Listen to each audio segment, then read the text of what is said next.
તો મેયર બન્યા બાદ હિતેશ બારોટે મોટો નિર્ણય લીધો, જેમાં હિતેશ બારોટ મેયર તરીકે કોઈ સુવિધાઓ નહીં સ્વીકારે. પ્રોટોકોલ સિવાય તેઓ મેયરની કારનો ઉપયોગ પણ નહીં કરે.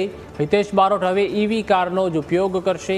હિતેશ બારોટ મેયર બંગલામાં રહેવા પણ નહીં જાય. ત્યારે પૂર્વ મેયર કિરીટ પરમાર પણ બંગલામાં નહોતા રહેતા.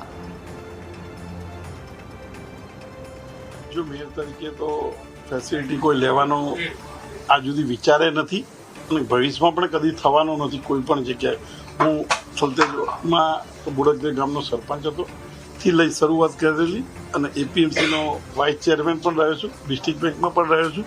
કોઈ પણ સંસ્થાઓ, સહકારી સંસ્થાઓમાંથી મેં આજ સુધી ક્યારેય વાઉચર લીધું નથી અને લેતો નથી.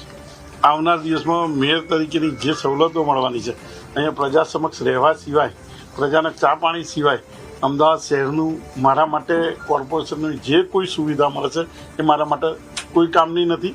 મારા ભગવાનની દયાથી, આપ બધાના, મારા મા બાપની પુણ્યથી જે મારી જોડે વ્યવસ્થા છે એની કોર્પોરેશનની ગાડી પણ હું મારી પોતાની જ વાપરું છું. માન્ય નરેન્દ્રભાઈ જે સૂચન કર્યું છે એ ઇલેક્ટ્રિક કાર જ હું વાપરીશ અને ઇલેક્ટ્રિક કાર સિવાય મારો પ્રવાસ નહીં હોય અમદાવાદ શહેર માટે.